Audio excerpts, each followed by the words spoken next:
Hey everyone. My name is Joanna, and I feel like I need to share my story, a confession, if you will. What started as a seemingly harmless neighborhood dispute turned into a twisted tale of betrayal, anger, and, ultimately, revenge. If you're listening, I hope it serves as a reminder of how quickly things can escalate, and the lengths we go to stand up for the ones we love.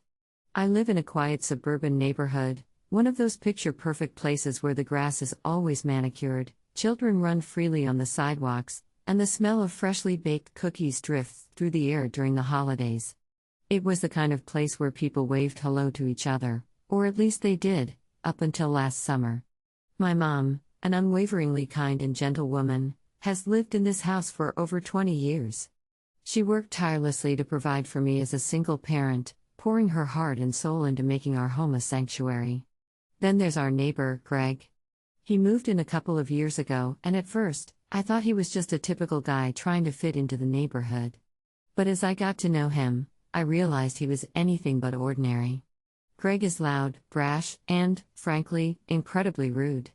He seems to thrive on confrontation, always looking for an argument, always trying to exert his dominance. And trust me, he made it clear that he had no respect for anyone around him, especially my mom.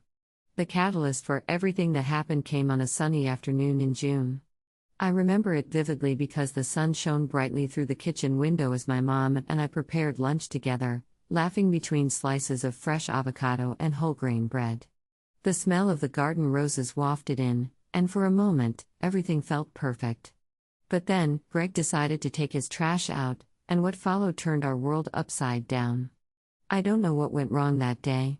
Maybe it was the way my mom had parked her car slightly askew in our driveway. But whatever the reason, Greg stormed over, his face twisted with irritation. I watched from the kitchen as he got in her face, and I'll never forget the way my mom's smile faltered, her eyes widening in confusion at the venom in his voice. "Why don't you go F yourself, Karen?" He spat, the words hanging in the air like a storm cloud. My heart raced as I witnessed this interaction. I could hardly believe what I was hearing. How dare he speak to her like that? My mom had always told me to take the high road, to rise above pettiness. But in that moment, all I wanted was to protect her. To lash out, to scream at him to get back into his bubble of a house and shut the hell up. But I didn't. I stood frozen, feeling the fire of injustice ignite inside me. That's when I knew I couldn't just let this go. It wasn't just a simple neighborhood squabble anymore. This was a deeper wound, a call to action. And in my heart, I started plotting my revenge, crafting a plan that would show Greg just how wrong he was to mess with my mom, and ultimately, with me. So, buckle up, because what I'm about to share is not just a story about retaliation, it's a deep dive into the chaos of emotions that come with standing up for your loved ones. Remember, sometimes the decision to fight back can change everything. As I watched Greg's face contort with rage, a familiar anger bubbled up inside me. It was suffocating, like a thick fog that made it difficult to think clearly. My mother, the embodiment of grace, deserved better than this. I could see how hard she was trying to keep her composure. Her hands trembled slightly as she wiped them on her apron. I wanted to rush in, to shield her from his tirade, but instead, I stood there, paralyzed by a mix of disbelief and fury. "Why are you even talking to me like that?" Mom asked, her voice steady despite the tremor beneath it. "This is my home, and I'm not doing anything wrong." To my horror, Greg laughed, a deep, mocking sound that echoed off the walls of our home. "Your home? Spare me. You think this is your territory? You don't even know how to park a car. You need to listen to someone who knows how to keep a neighborhood running." It felt like a slap in the face. I'd always been proud of my mom's caring spirit. She volunteered at the local shelter, hosted block parties, and always greeted her neighbors with a warm smile. And now, here was Greg, belittling her in public without a shred of remorse. I wanted to scream, to tell him that my mom was the heart of our community, not some nuisance. But I stayed silent, trapped in my own rage. Greg continued his tirade, spewing insults that cut deeper than I could have imagined. "You're just some washed-up loser pretending to be a saint. You're a joke, a pathetic little Karen that everyone laughs at behind your back." That was it. It was as if I had been waiting for the dam to break, and his words were the final straw. I could see my mother's face turn pale, her eyes welling with unshed tears that I was desperate to wipe away. I felt a surge of protectiveness, a fierce urge to shield her from the wickedness of his words. It was like a switch flipped in me. I finally found my voice, though it wavered with the intensity of my emotion. "Greg, why don't you just get the hell out of here?" I shouted, stepping into the light. "You don't get to treat people like this. You don't get to talk to her like that." His gaze swung toward me, and for a brief moment, I thought I saw surprise flicker across his face, quickly replaced by that familiar smirk. "Oh, great. The little daughter wants to play hero. How cute. You think you can protect her?" Looking back, I realized that my attempt to defend my mom only fueled the fire. The confrontation escalated quickly, Greg hurling more insults, and I matching each one with words of my own. It felt like a scene out of a movie, raw and surreal, but it was very real to me. My mom stood to the side, looking devastated, a woman caught in the crossfire of a battle she never wanted to fight. Tension filled the air, a taut string ready to snap. Finally, Greg turned on his heel, a satisfied grin plastered across his face, as if he'd just crushed our spirits. "You think you can just play the victim, don't you? Good luck with that," he called back, his laughter ringing in my ears like a curse. In that moment, I realized it wasn't just about the insults thrown. It was the sheer disregard he had for my mother, an honorable woman who deserved respect, not disdain.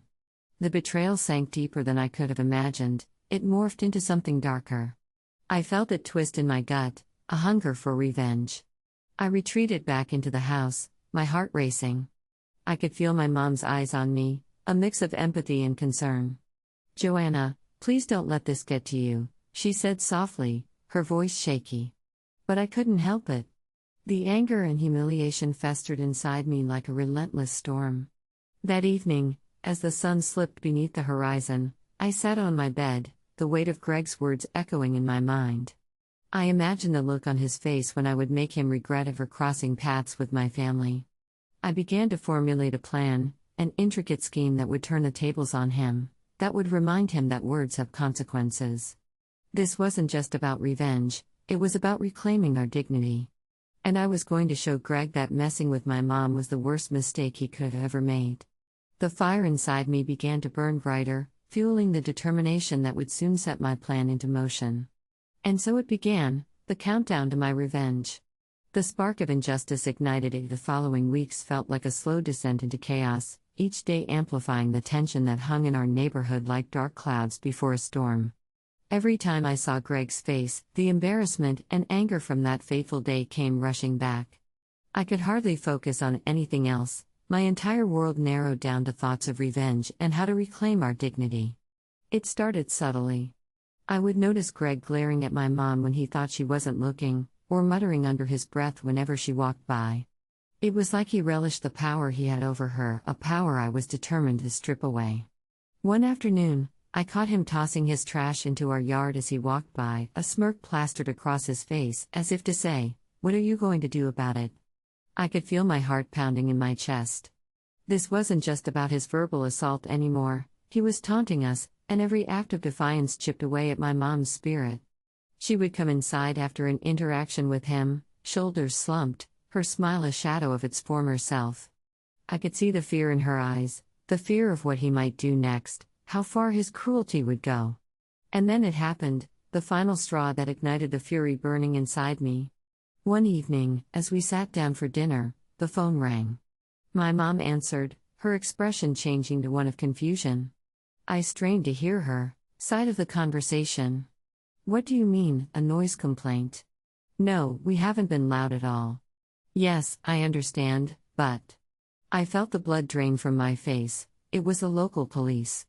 Greg had called in a complaint against us, claiming we threw rowdy parties that disrupted the peace.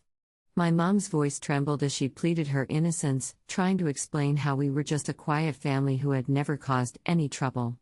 But I could see the defeat in her eyes as she hung up the phone. Greg was using the system against us, weaponizing his anger. The thought of him enjoying every moment of our distress pushed me over the edge. I felt like a volcano ready to erupt, and I needed to act. I began to outline my plan, a series of calculated moves that would flip the script on Greg. I decided to play a long game, one that would not only expose him but also embarrass him in front of the entire neighborhood. I began gathering intel on him, piecing together the puzzle of his life. I learned that he had a dog, a notoriously loud and obnoxious bulldog named Spike that seemed to have been bred for chaos. I watched as he would leave Spike outside for hours, the poor creature barking incessantly, disturbing the entire block. That's when inspiration struck. I quietly began to unsettle the foundations of Greg's carefully constructed facade. I'd go to the local dog park, making sure to mention to fellow dog owners how Greg's dog was a nuisance, how he was always barking, and how Greg never seemed to care. It didn't take long for the whispers to spread through the neighborhood. Soon, I was hearing murmurs, people commenting on Greg's lack of responsibility as a pet owner. It gained momentum, a tiny snowball rolling down the hill, growing larger with each passing day. I could see the discontent in the eyes of our neighbors as they exchanged stories about Greg's dog in hushed tones. I also discreetly started documenting everything. I installed a few cameras around our home, capturing Greg's antics when he thought no one was watching. Videos of him yelling at Spike, cursing at the mailman, and even throwing trash onto our lawn. Every clip I collected added fuel to the fire of my plan. I knew I'd use that footage when the time was right, turning the neighborhood against him like he had tried to turn us against one another. But the situation escalated even further when Greg retaliated against my growing influence in the neighborhood. Suddenly, our driveway was no longer just a minor inconvenience, it became his focal point for drama. He called the city on us for zoning violations, claiming my mom's garden was an eyesore and a hazard. The doorbell rang one afternoon, and a city inspector stood on our porch, clipboard in hand, ready to critique my mother's pride and joy. "Your neighbor has filed a complaint about your garden," he said, looking uncomfortable. "I'm here to inspect it for potential violations." I felt the heat rise within me, ready to unleash. This wasn't just about my mom's garden anymore, it was an attack on her spirit, her happiness. I watched as the inspector walked through our yard, jotting down notes, and each click of his pen felt as though it was carving a deeper wound in my heart. The inspector was polite, but his demeanor was serious, and I could tell he was trying to remain impartial. My mom stood beside me, her face pale as she watched her beloved garden, a sanctuary she'd nurtured for years, come under scrutiny. As if sensing the tension, Greg leaned against his fence, arms crossed with a smug look on his face. I could see the satisfaction in his eyes, a gleam that said he had won. In that moment, everything crystallized for me. I felt a switch flip in my mind, a clarity that was both terrifying and exhilarating. I could no longer just sit back and let him tear my mother down.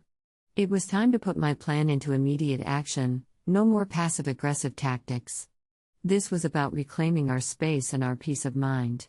The revenge I had been plotting was no longer a mere thought, it had morphed into a mission, and I was ready to fight for my mom, for our home. After the inspector left, I sat down at my laptop, my fingers flying over the keyboard as I crafted a detailed plan. The first step? Rallying support from our neighbors, those who were also fed up with Greg's antics. I knew they existed. I had overheard enough conversations at the dog park and during grocery runs to realize I wasn't alone in my disdain for his behavior. I created a private group on social media, inviting those who'd shared their frustrations about Greg. It was a small yet significant step, but the reactions were immediate and overwhelming. Soon the group was filling up with messages of support, people sharing their own stories about how Greg had mistreated them or their property. I could feel the energy building, and it fueled my determination. Next, I gathered the evidence I had collected over the weeks, videos of Greg's dog barking incessantly, clips of him arguing with neighbors, fighting with the mailman, and even littering. I was building a case, a digital dossier of sorts, to present to everyone who would listen. I wanted to expose him for who he really was, a bully hiding behind a facade of authority, and I was going to make sure he was held accountable. It was during one particularly heated neighborhood meeting that my plan reached its peak. The topic arose about Greg's complaints against various families, and I saw my opportunity. I stepped up, shaking with adrenaline but resolved. "I have something to share," I announced, grabbing everyone's attention. As I played the clips from my phone, there was a palpable shift in the room. Gasps filled the air as my neighbors watched Greg's outbursts, his disregard for property lines, and the chaos he unleashed on all of us. I saw heads nodding, expressions changing from disbelief to anger. I took a deep breath, trying to harness the nervous energy swirling inside me. Greg has been bullying us for too long, I asserted, my voice steady, emboldened by the support of everyone around me. He's been using petty complaints to scare us and control us, but we are stronger than that. We need to stand together. Let's show him that we refuse to be intimidated anymore.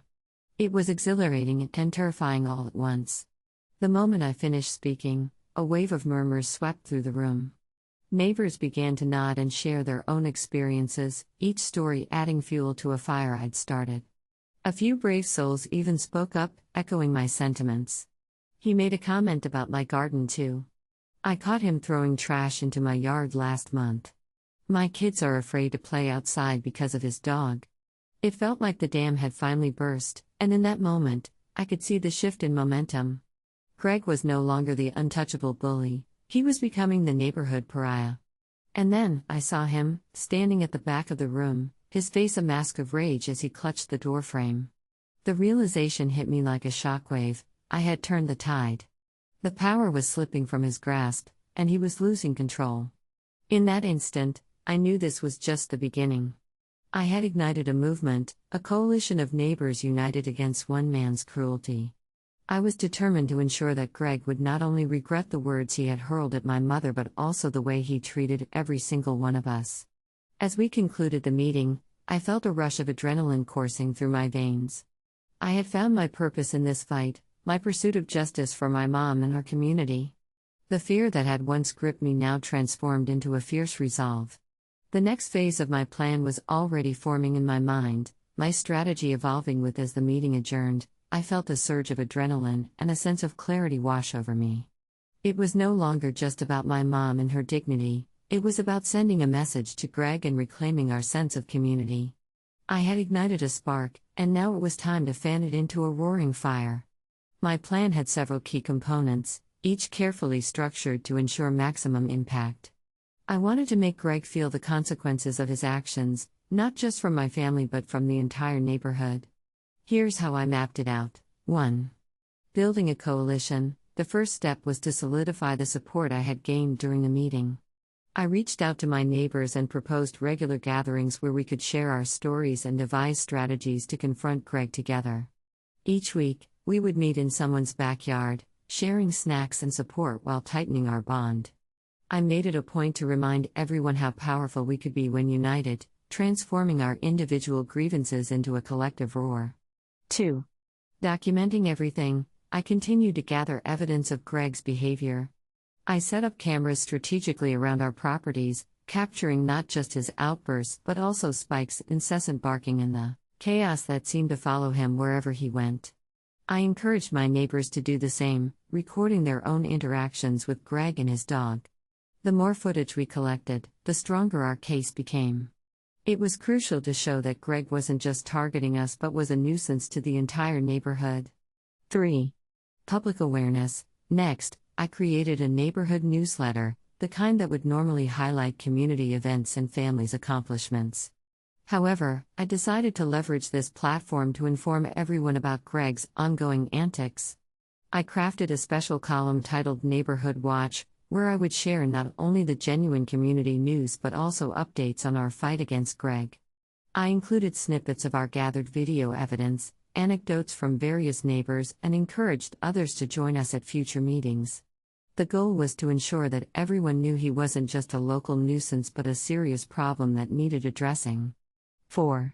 Rallying for support. After establishing our community newsletter, I organized a neighborhood block party, an event designed to celebrate our unity while highlighting the need to stand against Greg.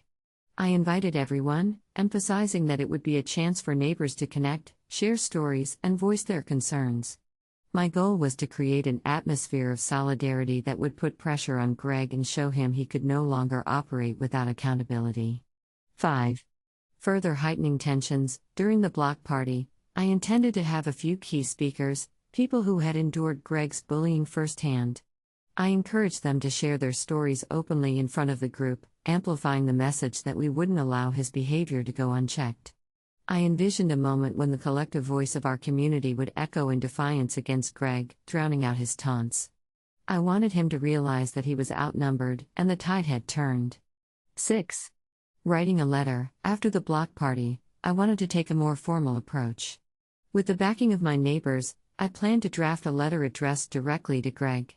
In it, we would outline our collective grievances, the events leading up to this point, and the community's expectations moving forward. This letter would serve as an official warning, articulating that his actions had consequences, and if he continued down the path of harassment, we would be forced to elevate matters to local authorities. 7. Escalating to local authorities. Should Greg choose to respond with hostility or continue his behavior without consequence, my plan included enlisting the help of local law enforcement.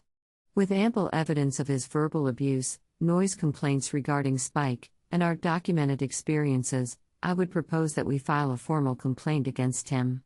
If necessary, we could even explore the avenue of a restraining order, demonstrating our commitment to protecting ourselves and our families from his aggression.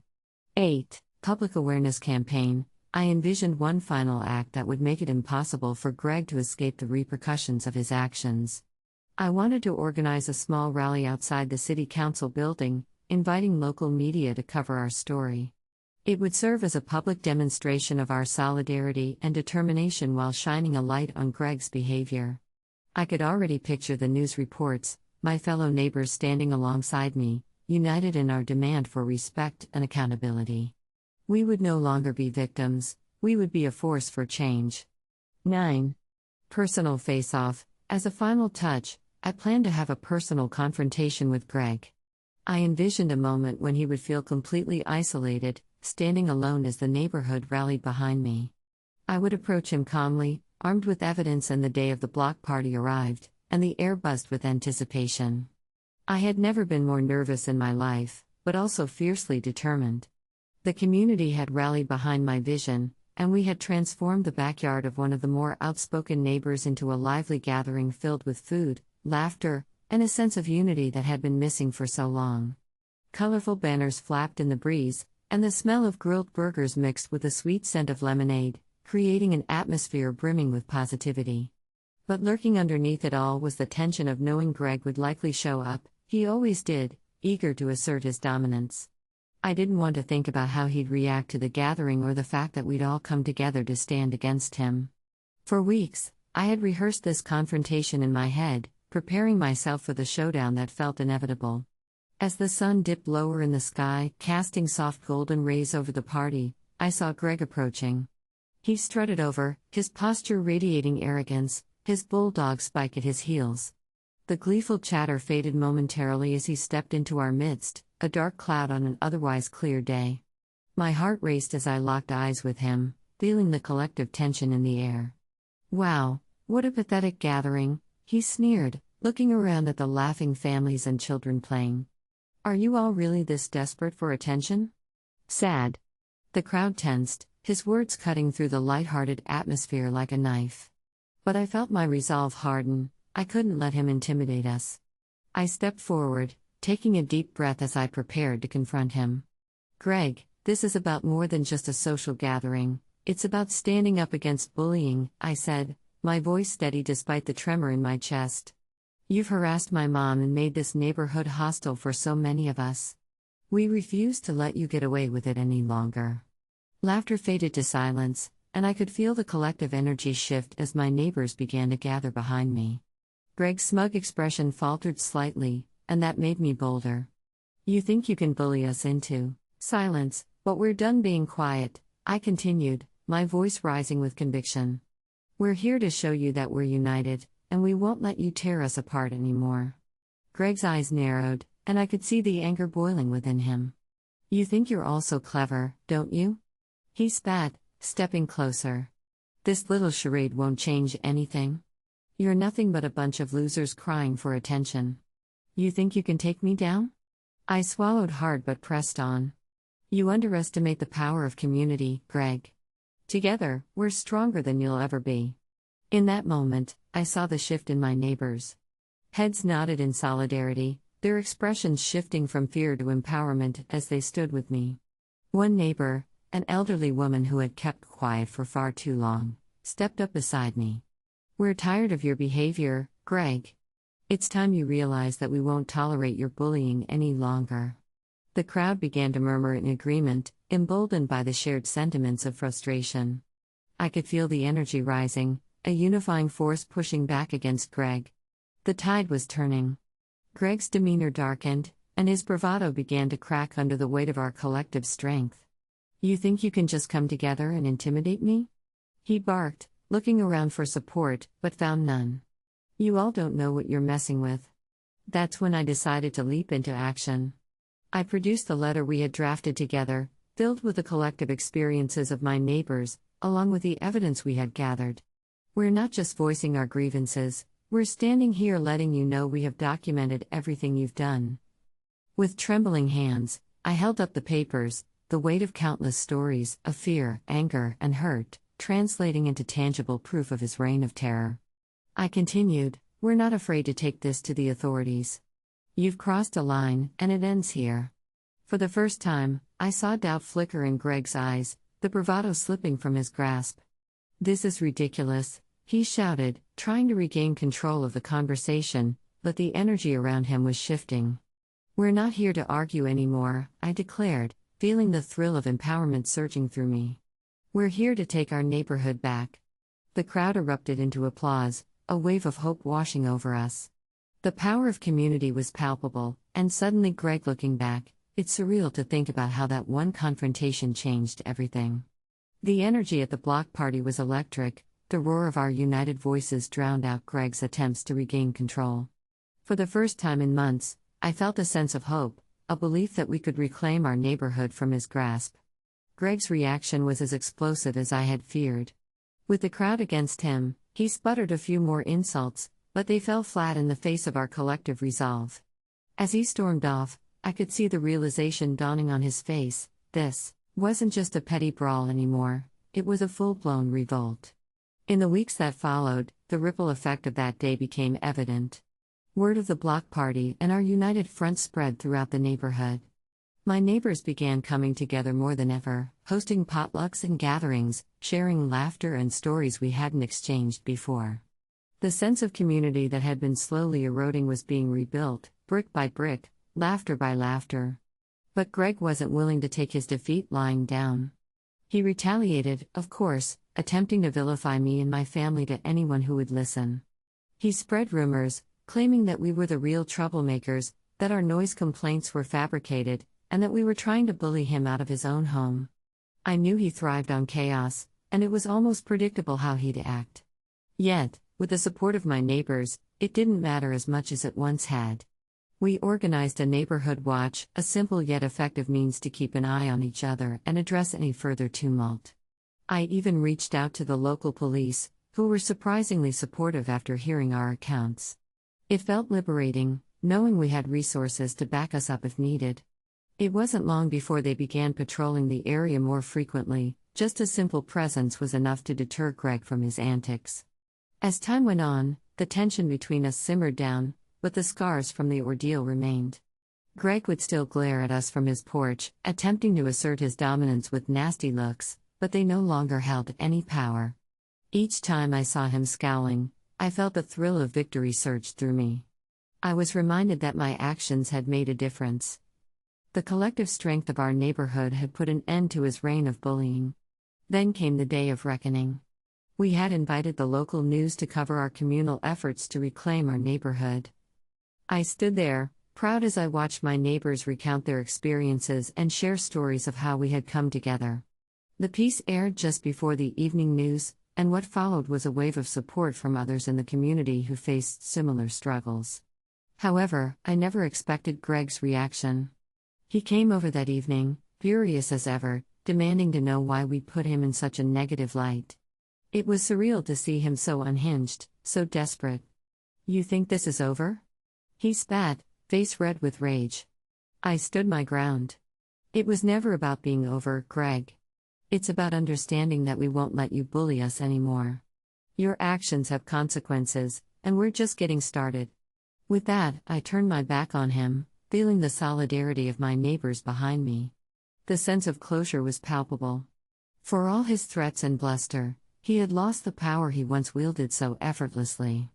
Months passed, and slowly, Greg faded into the background of our neighborhood's dynamic. He still lived there, but his presence was muted. He learned the hard way that the community wouldn't tolerate his behavior any longer. It was during one of our neighborhood gatherings, where the laughter rang out like music, that it hit me: we had transformed. The community once splintered by fear was stronger than ever, forged in the fires of conflict. Yet, as I sat back, watching my mom laugh with neighbors she had never really talked to before, a deeper thought lingered in my mind. Revenge had given way to something more profound, a sense of belonging, unity, and understanding that comes only when we're willing to fight for each other. But at what cost? Did it change my relationship with Greg? Did it change me? I pondered the complexities of human nature and how revenge can ignite a fire, but it can also illuminate the path to healing. In reclaiming our neighborhood, I had also learned the true power of compassion and community support. As I gazed at the joy surrounding me, I realized that sometimes, it's not the act of revenge that defines our journey, but rather the lessons we learn along the way. I would forever treasure the strength of my neighbors, the resilience of my